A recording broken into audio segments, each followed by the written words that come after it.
Второе Паралипоменон, 26 глава, 3 по 5 стихи. 16 лет был Озия, когда воцарился, и 52 года царствовал в Иерусалиме. Имя матери его Ехулия из Иерусалима. И делал он угодное в ушах Господних, точно так, как делал Амасия, отец его. И прибегал он к Богу в дни Сахари, поучавшего страху Божию, и те дни, когда он прибегал к Господу, споспешествовал ему Бог. Я проповедую сегодня на теме ошибка царя Ози. Ошибка царя Ози. Это есть царь, который пришел к власти. Ози был 16 лет, когда он пришел к Богу. Когда он пришел к престолу. Он стал царем великого и могучего государства, когда он был совсем юным парнем, 16 лет. И он осознал прекрасно его слабость. Он прекрасно осознал тот факт, что без Бога ему не обойтись, потому что ему всего лишь 16 лет. И что он делал? Он был разумным, и он поступал правильно.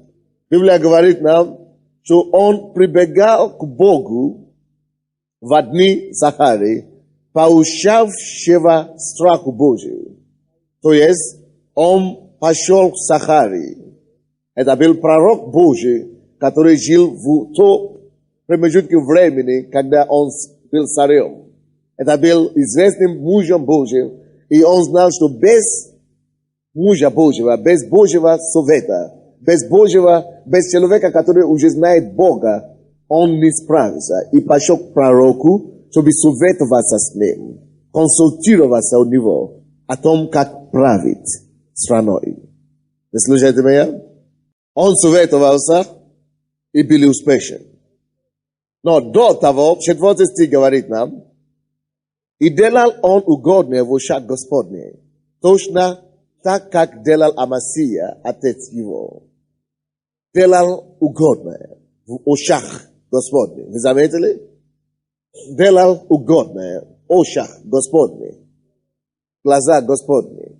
Заметьте себе эту фразу. Делал угодное в ушах Господних. В глазах Бога. Братья и сестры, мы не должны забыть или забывать с вами, что наша жизнь есть картина, которая мигает, проходит перед Богом. Твоя вся жизнь, она явно видна перед Богом. Она не сокрыта перед Богом. Твоя жизнь, она открыта Богу. Братья и сестры, я и ты ноги перед Богом. И точно так и любой человек. Все люди, которые живут в этом мире, все наши поступки, все наши дела известны Богу. Мудрый тот человек, который вовремя осознает этот факт, что его жизнь подотчетна перед Богом. Жизнь твоя и жизнь моя, они не сокрыты от Бога. Они подотчетны Богу, который арендовал нам, который дал нам эту жизнь пользоваться за время, за короткое время. Поэтому мудрый человек, который дает себе отсчет за его жизнь, который понимает, что есть кто-то, кто вещи, глаза Бога, которые видят точно, до точности все наши поступки, все наши дела. И мы ничего не можем скрыть или скрывать от Него. И Бог наблюдал особенно за царями в Ветхом Завете. И он смотрел, как они будут ходить перед ним. И здесь Библия говорит нам, что этот царь, в 4 стихе, что он ходил угодно перед очами Господними. Посмотри на свою жизнь, брат и сестра. Каким образом ты ходишь перед очами Господними? Как он видит тебя сейчас? Ходишь ли ты угодно перед очами его? Или ты ходишь неугодно перед очами его? Бог заметил Иосии, что он ходил угодно перед очами. Ты тоже ходишь перед очами Бога. Но как ты ходишь? Окей, давай. Ты можешь мне дать себе отчет сейчас, как ты ходишь? Ты можешь отказаться, конечно. Свободная воля. Дать себе отчет о том, как тебе ходить перед Богом сейчас. Но зато рано или поздно, рано или поздно, ты пристанешь перед ним однажды. Ты знаешь, чтобы что сделать? Чтобы дать этот отчет все равно. Но тогда только будет уже поздно. Тогда уже будет поздно. Единственная беда. Потому что раз человеку дано один раз только жить.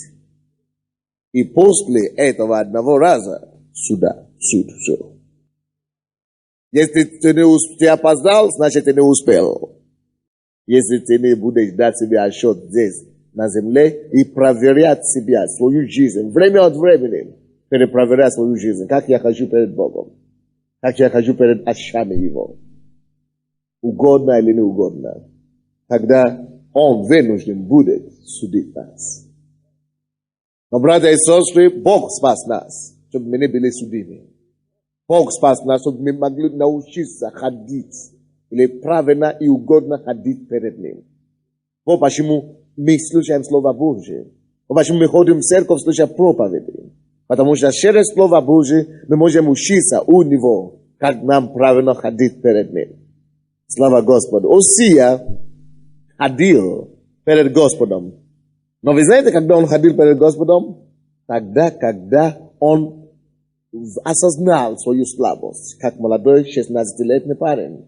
И когда он ходил к Сахару пророку, чтобы советоваться у него. Когда он учился страху Господню у старшего пророка. У него был духовный отец. Он признал над собой авторитет. И он учился у этого страха Господня. И ему удалось ходить перед Господом.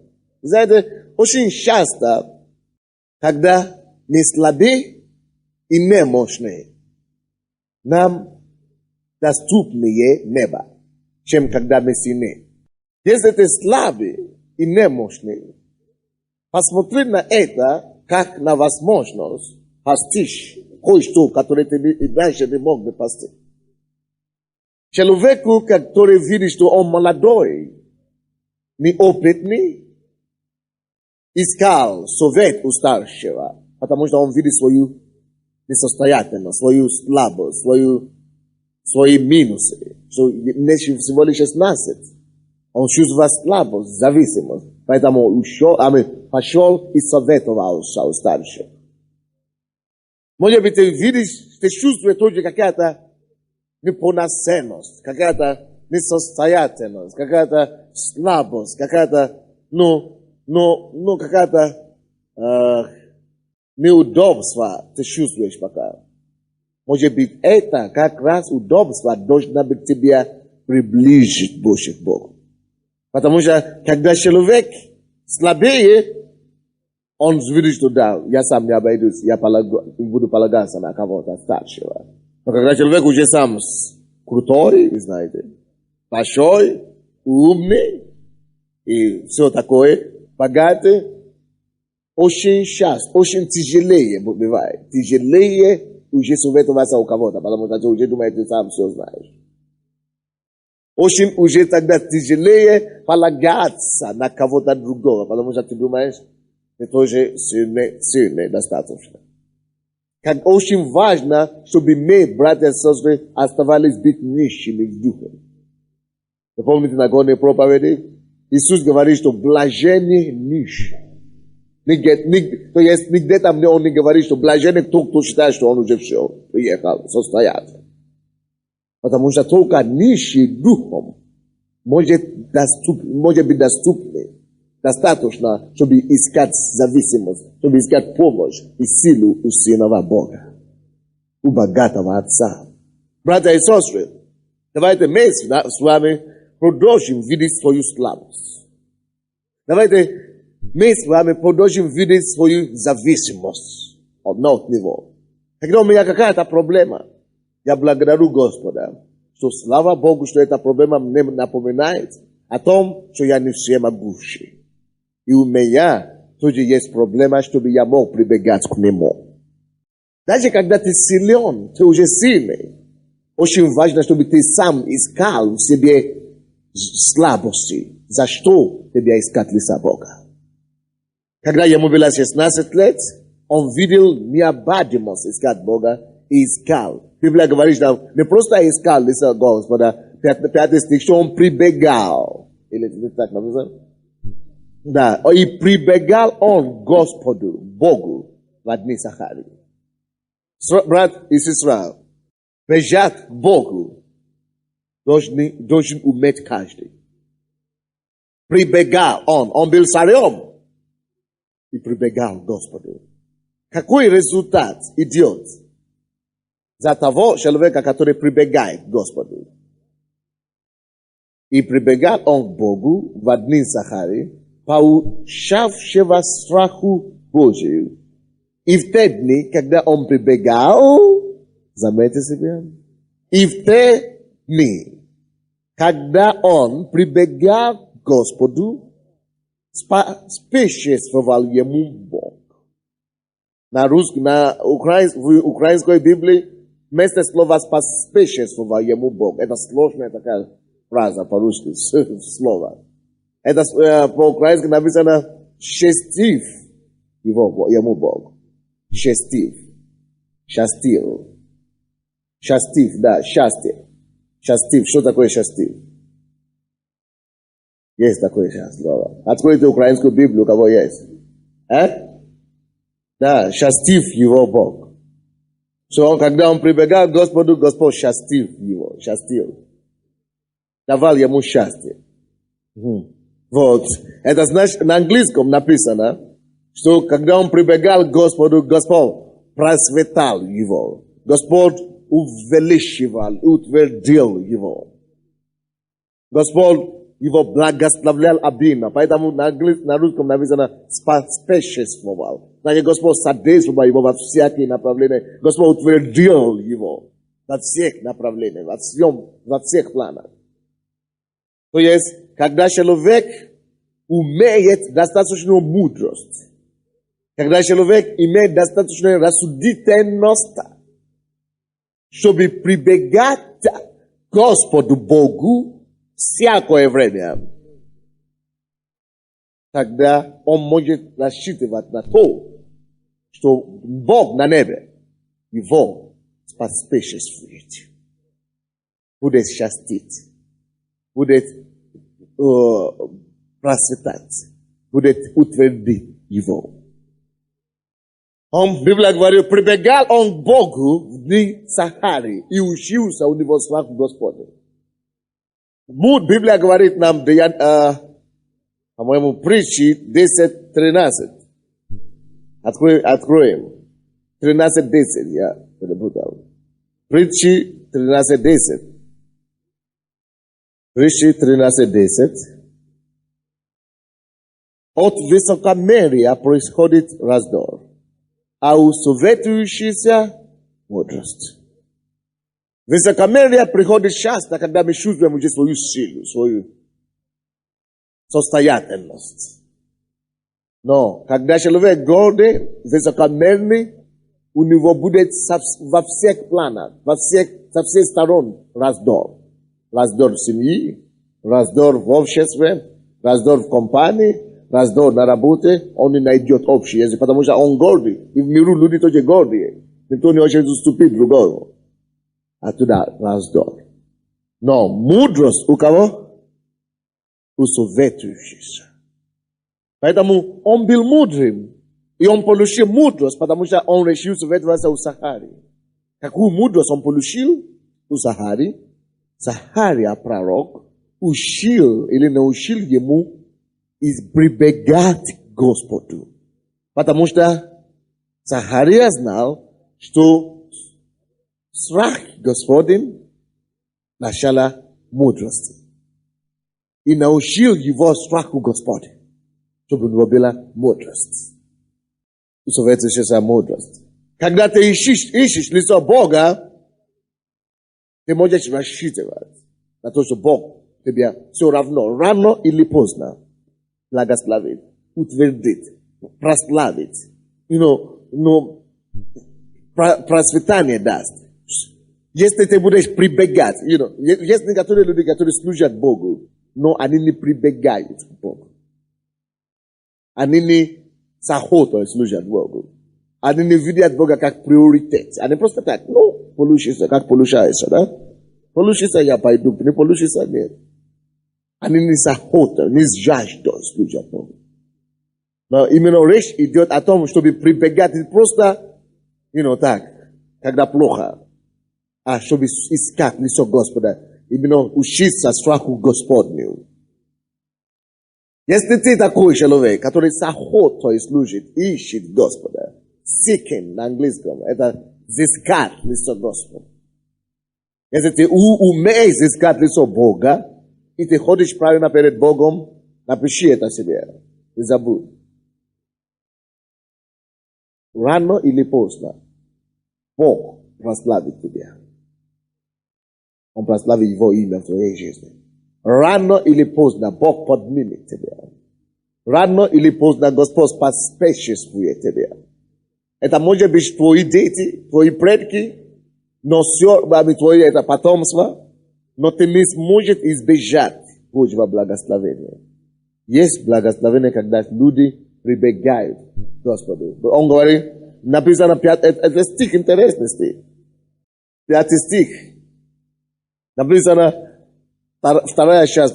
Когда он прибегал к Господу, спасествовал ему Бог. Именно когда он прибегал, пока он прибегал к Богу, Господь спасествовал ему. На английском написано, пока он прибегал к Богу, Бог спасествовал ему. Он был великим царем. Но я вам задам риторический вопрос. Что сделало его великим? Скажите мне. Что? Я не говорю кто. Я говорю, что сделал его великим? Что? Потому что прибегал к Богу. Не просто смирение. Смирение хорошо. Но давайте будем использовать Слово Божие. Прибегал к Господу. Знаете, прибегал к Господу, значит прибегал к Господу все время. Есть некоторые из нас, когда нам плохо, нам слишком плохо, что мы не имеем возможности прибегать к Господу. Возможно, мы в депрессии. Но почему ты не ходишь в церковь? Моя головная боль, заболел. Поэтому ты не можешь прибегать к Господу, потому что тебе плохо. Или почему ты не ходишь в церковь, ты не ищешь это? Я на работе много дел. Ты не можешь прибегать к Господу, потому что ты считаешь себе, ты ищешь успеха в миру, ты ищешь возвышения вне Бога. Отметьте себе, он был великим, потому что он прибегал к Господу. Твое величество, твое возвышение зависит от того, насколько охотно ты будешь прибегать к Богу. Скажи твоему соседу об этом. Твое возвышение в жизни зависит от того, насколько ты будешь охотно прибегать к лицу Господа. Псалом 104. Псалом 104. 4 стих. Псалом 104. 4 стих. Написано, 3-4 стих. Давайте начнем с 3 стиха. 3-4 стихи. Хвалитесь именем Его святым. Да веселится сердце ищущих Господа. Да веселится сердце кого? Ищущих Господа. Это то же самое слово, как слово бегать, бежать к Богу. Да веселится сердце ищущих Господа. 4 стих. Ищите Господа и силы Его. Ищите лица Его всегда. Пускай это слово, этот стих напечатается в ваших сердцах. Ищите лицо Господа. Ищите силы Его. Ищите Его всегда. Есть успех для тех, кто ищет Господа. Ищите, ищите. Кто-нибудь когда-нибудь потерял что-нибудь? Кто-то когда-то потерял что-нибудь? Дорогоценное причем. Кто-то когда-нибудь потерял что-то ценное для него. Женщины, серьги, или это кольцо, или особенно перед служением. Вы помните, как вы искали то, что вам драгоценно? Вот таким образом, с такой же ревностью и страстью. Бог хочет, чтобы мы искали его лица. Я знаю, некоторые люди ищут все, что угодно, только не лица Бога. Библия говорит нам, от Матфея 6:33, ищите прежде Царствие Божие и правду Его, и все остальное приложится вам. Но я вижу людей вокруг нас, вокруг меня, каждый раз, которые ищут все, что угодно, кроме Царства Божьего прежде. Они тоже ищут. Все мы ищем что-то. Но что ты ищешь? Лица Господа или прошлое, или все остальное. То, что должно было во первой приложиться тебе, ты ищешь. Я вижу людей, которые ищут деньги, как сумасшедшие. И потом они пропускают самое интересное. Бог говорит, что ищите Царствие Божие прежде всего. Вы должны искать лицо Бога, лицо Его, сердце Его. И тогда Он даст вам направление к тому, то место, где деньги лежат. Ту работу, которая даст вам хороший заработок. Той семьи или той женщины, которая будет вашей женой. Тому мужчина, который будет вашего мужа. Когда вы ищете прежде всего Царствие Божие. Лица. Ищите Его, ищите лица Его. Написано. Ищите лица Его. И силы Его. Всегда. Узия был великим царем. Потому что он искал. Прибегал к Господу. Он был молодым человеком, 16 лет. Он не знал, как толком искать Бога. Но что он делал, дорогие? Он пошел к старшему в духе. Учился у него страху Господа. И потому что он прибегал к Господу, Библия говорит, Бог спешествовал ему. Брат и сестра, Бог не против того, чтобы спешествовать тебе в твоем бизнесе. Бог не против того, чтобы спешествовать твою семью. Бог не против того, чтобы твоя семья пришла к Богу. Он не против того, чтобы твой муж покаялся и твои дети служили Богу. Но насколько ты прибегаешь и ищешь лицо Господа? Многие из нас мы ищем покаяние наших родственников, а не лица Господа. И потеряем то и другое. Многие из нас мы ищем то, чтобы наши дети бросали колеса, пить, не лица Господа. Мы ищем освобождение, только не лица Бога. И пропускаем и то, и другое. Многие из нас мы ищем исцеление, но не лица Господа. И не получаем исцеление. Многие из нас мы ищем работы. И из-за этого ходим в церковь, но только не лица Господа. И находим работу, и теряем работу, и Бога. Братья и сестры, поставь твои приоритеты на место. Церковь поставь твои приоритеты на место. Пока он прибегал к Господу, Господь споспешествовал ему. Только Бог может утвердить человека. Только Бог может поспешествовать. Только Господь Бог. От Него зависит твое счастье. От Него зависит твое процветание. Ищи Его лицо.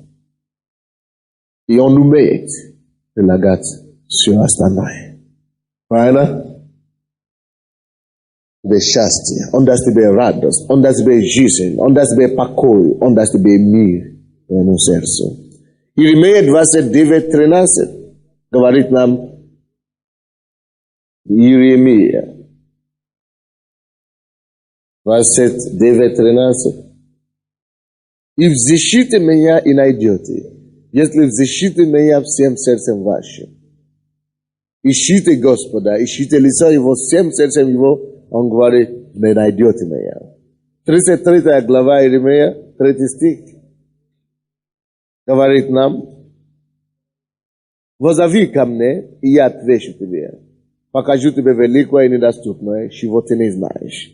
Бог всегда готов открыть нам себя. Он готов делать нас великими и могущественными в Боге. Но мы должны сначала ставить наши приоритеты, искать Его. Если вы здесь в нашей церкви первый раз, я не знаю, что вы слышали. Вы, наверное, много чего слышали, что Бог здесь делает. Но я прошу вас, не ищите исцеления. Не ищите. Исцеление само по себе придет к вам, если вы найдете Господа, который дает исцеление. И мир, покой в семье придет к вам, когда вы найдете того, кто создал семью. Ищите Господа и Его лицо. Запомните 104-й Псалом всегда. Когда хорошо и когда плохо. Когда плохо и когда очень хорошо. Когда хорошо и когда не очень. Всегда. Вы работаете в себе систему, привычку искать лицо Бога. Каждое утро, каждый день, каждое утро в Библии, в молитве искать лицо Господа. Давайте вернемся в эту историю царя Усия. Я тебе проповедую на теме ошибка царя Усия. Так? Я так назвал проповедь? Ошибка. Где же его ошибка? Если он такой сильный, если он так искал лица Господа. Да, в том-то и дело, он все правильно делал в начале. Но давайте будем читать 15-16 стихи. Это 26 глава, 2 Паралипоменон 26-15. 2 Паралипоменон 26-15-16. И сделал он в Иерусалиме искусно придуманные машины. Представляете себе? Это первый человек, который изобретил машины. Он был умный. Искусно придуманные машины, чтобы они находились на башнях и на углах для метания стрел и больших камней. Военную индустрию создал. И пронеслось имя его далеко. Что делает Бог, когда человек ищет лицо Бога? Что делает Бог, когда мы прибегаем к Его лицу? Пронеслось имя Его далеко. Потому что Он дивно оградил себя. И сделался силен.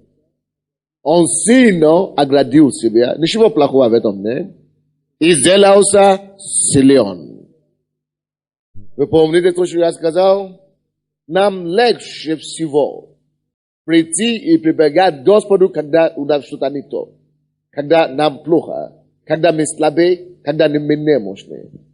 И этот человек, он не хотел оставаться слабым навсегда. Он не хотел оставаться немощным навсегда. Поэтому он оградил себя. Это неплохо. Мы все тоже хотим оградить себя. И сделался силен. Но самое интересное дальше. Сейчас знаете стих. Сделался силен. Это последнее слово. В 15 стихе. Но 16 стих. Самое интересное. Но, когда он сделался силен, что-то случилось. Написано дальше. Когда он сделался силен, возгордилось сердце его на погибель его. И он сделался преступником перед Господом, Богом своим.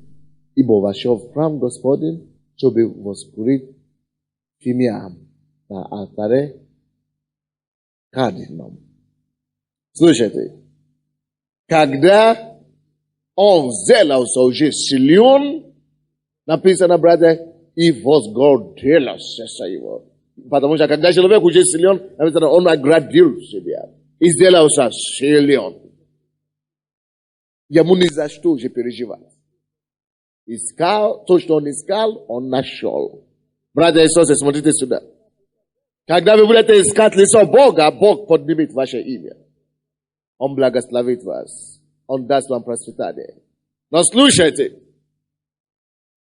Когда вы будете в безопасности материальной, безопасности положения, безопасности процветания, тогда вам больше всего надо быть завистливым от всемогущего Бога. Тогда, когда вы почувствуете, что все, вы добились вашей мечты, вашей цели, тогда вам надо больше всего прибегать, искать лицо Его. Почему? Потому что, братья и сестры, слушайте меня внимательно. Это тяжело подняться. Слушайте меня?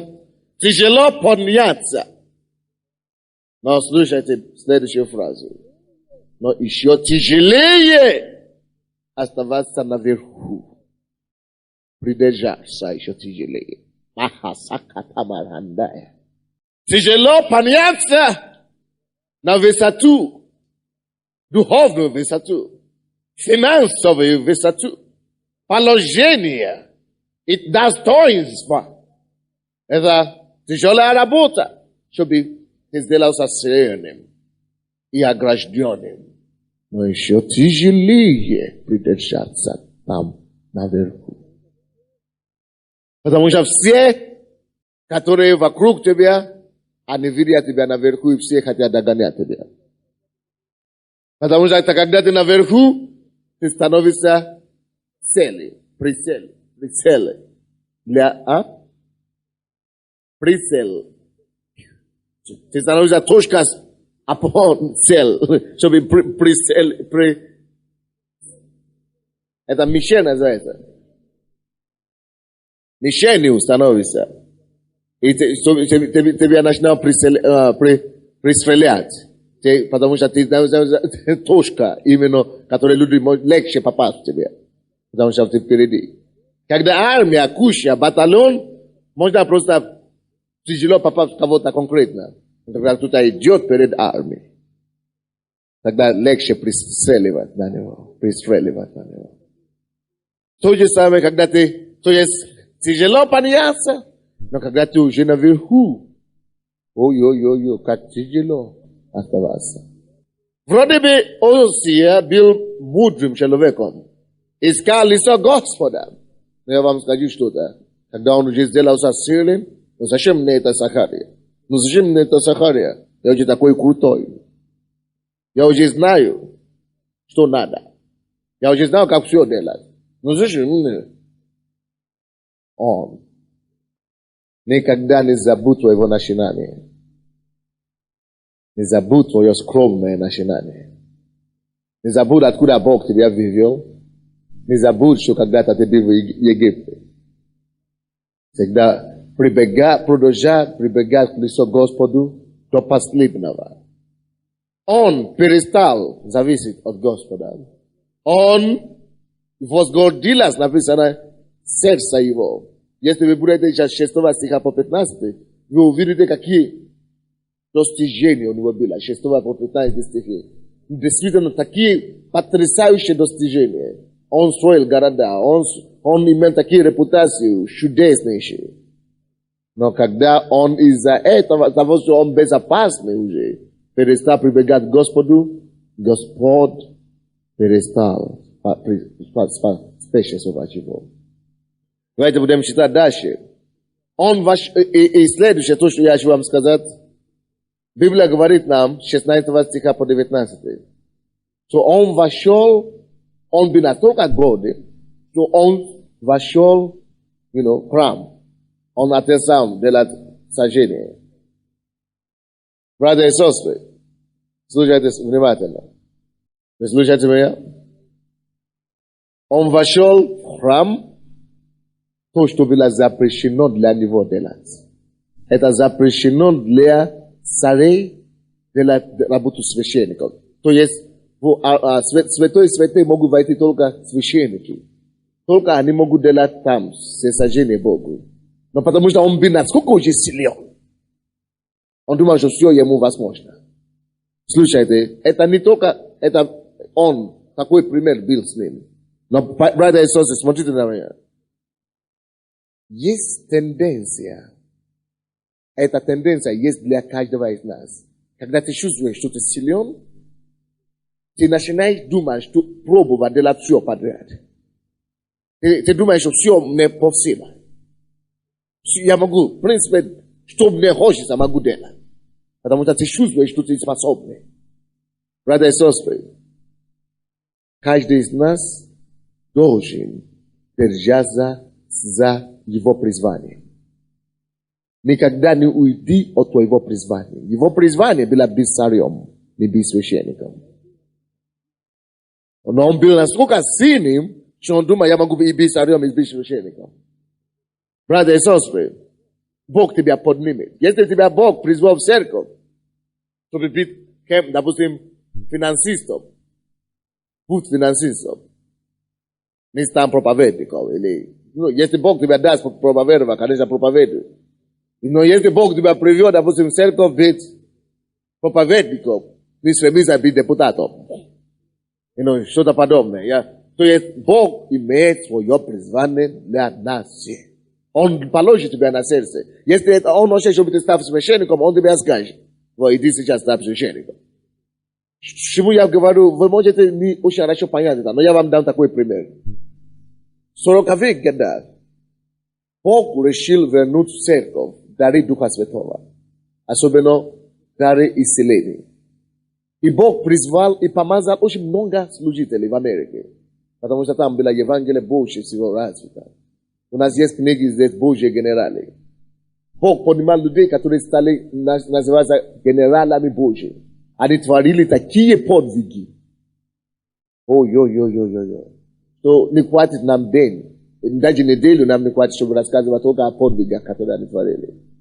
Один из них, который был ведущим из этих всех евангелистов, из этих всех исцелительных помазанников, был Уильям Бранхам. Когда он проповедует, люди видят ауру возле его головы. Они снимают фотографию, и они видят, как солнце возле его головы стоит. Насколько помазание было мощнейшее.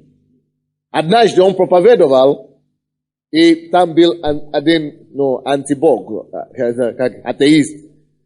И он говорит, что ты лжец, ты обманываешь людей. Он имел репутацию, чтобы быть проповедником. Он всегда был проповедником. И когда люди шли, когда он шел сюда, группа порядка хотела его держать, он такой крепкий, он бросал все туда-сюда. И этот проповедник сказал, оставьте его. Он прибегал, он бежал к нему, он говорил, я тебя побил сегодня. Он уже избивал много проповедников до того. И бежал к нему на сцене. И Бранхам продолжал, он говорил, оставьте его. И продолжал проповедовать. Говорит, Господь, если ты меня помазал, ты разберешься с ним. Когда он бежал и прибежал к нему, он хотел его ударить, что-то его. Он хотел проповедника ударить, какая-то сила, как будто его самого бросил и обратно в зал. викинула его далеко в зал. Он стал там, и он не мог стать. И пока проповедник, пока он не покаялся, и проповедник не молился за него. И он был настолько помазанным. Но когда он молится, вы знаете, как у меня слово знания, я говорю, что у кого-то что-то болит, у кого-то... У него было не такие еле-еле слова знания. У него было глубочайшее четкости восприятия в духовном мире. Он все понимал, когда вы приходите к нему, чтобы молиться, он говорит, как вас зовут, он вам говорит ваше имя, ваш адрес, где вы живете, из какого города вы приехали, как зовут вашего ребенка, сын или дочка, в каком классе он учится, какой его учитель, сколько вам лет, где вы родились, где, когда, какая погода была, когда вы родились. То есть у него было, такое помазание Духа Святого, которое еще не было такого до сих пор. Никто еще даже не приблизился к такому помазанию с тех пор, после него. Мощнейшее помазание. Мощнейшее помазание. Поэтому он опередил все. Я читал одну книгу, написано, если собрать все остальные проповедников, которые Бог сильно тоже использовал, и поставить их на весе с одной стороны, и поставить одного Бранхама на другой вес, с другой стороны, что он перевесит все их, вместо взятых. Он был настолько помазан. Вам надо купить эту книгу Божий генерал. Мы продается в нашей церкви. Божий генерал. Называется, на русском. А даже есть кассеты, целые кассеты. Он был настолько... Братья, когда он проповедовал в Южной Африке, стадион был на 100 тысяч человек.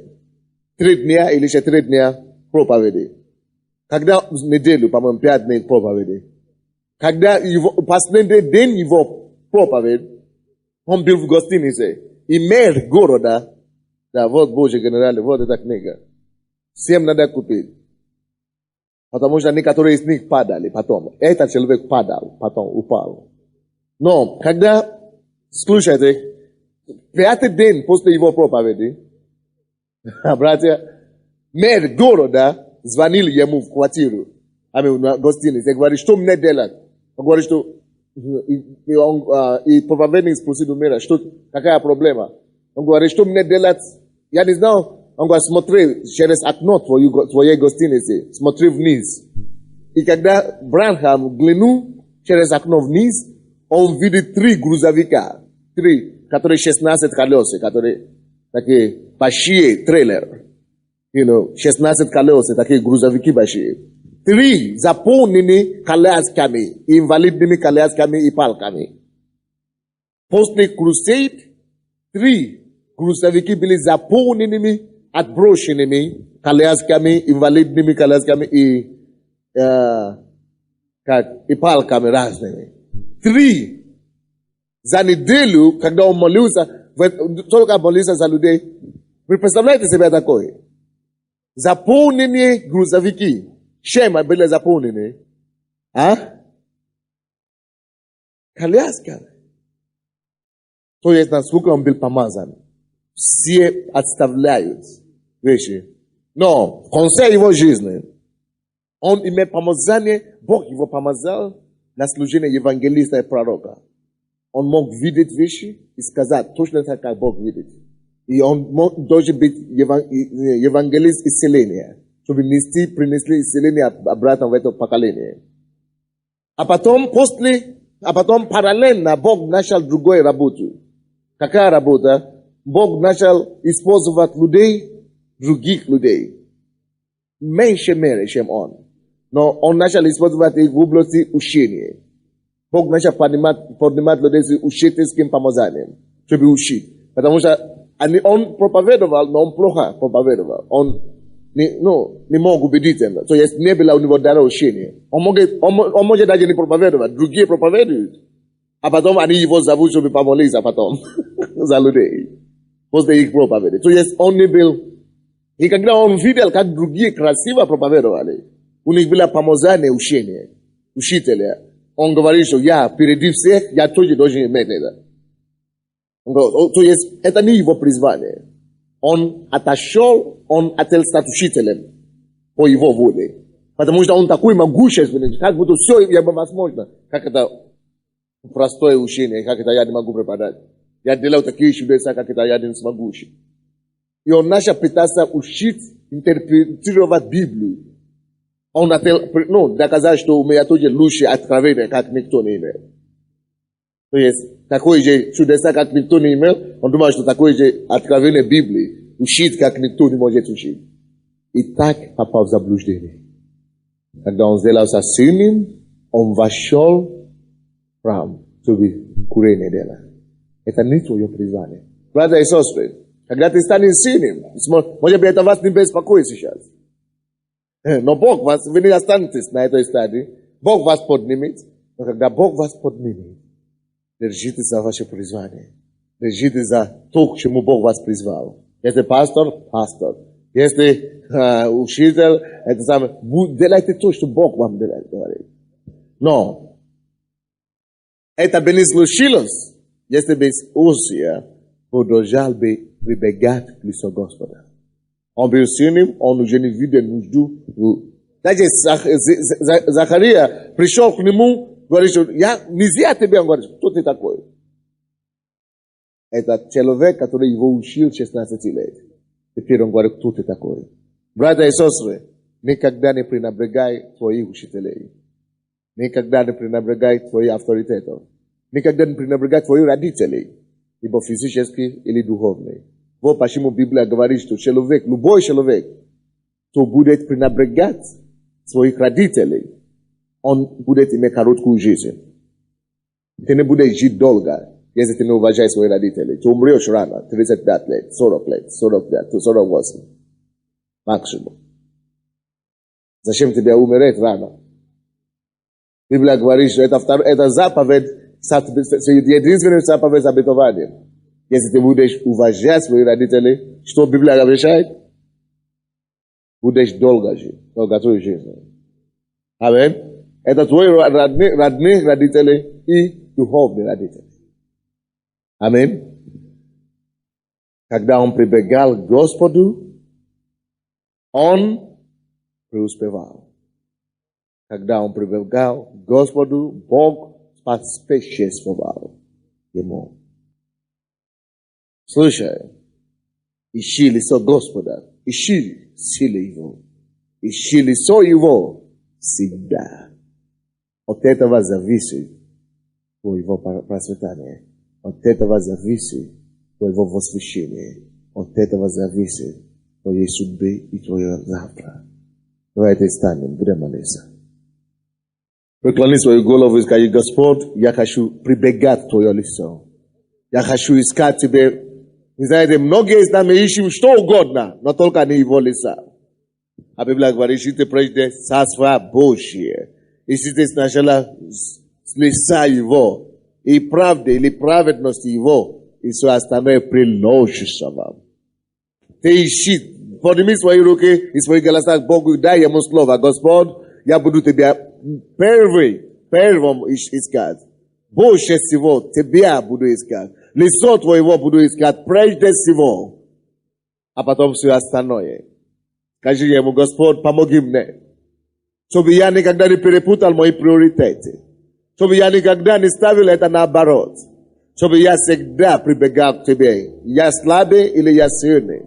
Какой бы я ни был, помоги мне всегда быть завистливым от Тебя. Помоги мне всегда искать Тебя. Господь, я полагаюсь на Тебя, я зависимый от Тебя, Господь. Во всем моих делах, во всех моих делах, всей моей жизни, хочу Тебя оставить на первом месте. О, только Твое лицо буду искать, Господь, я.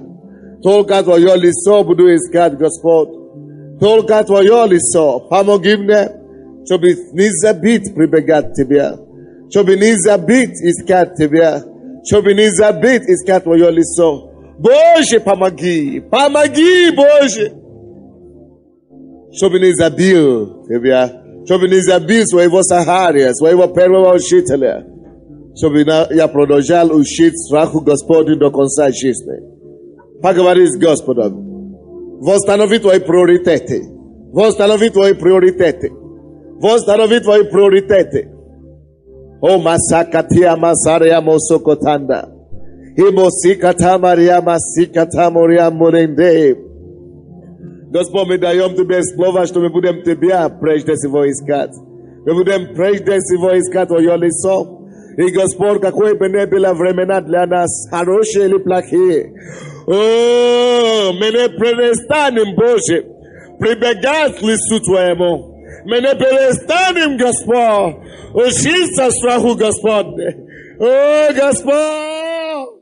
Чтобы Ты стал на первом месте для нас. Чтобы Ты стал приоритетом нашей жизни. Во всех наших делах, Господь.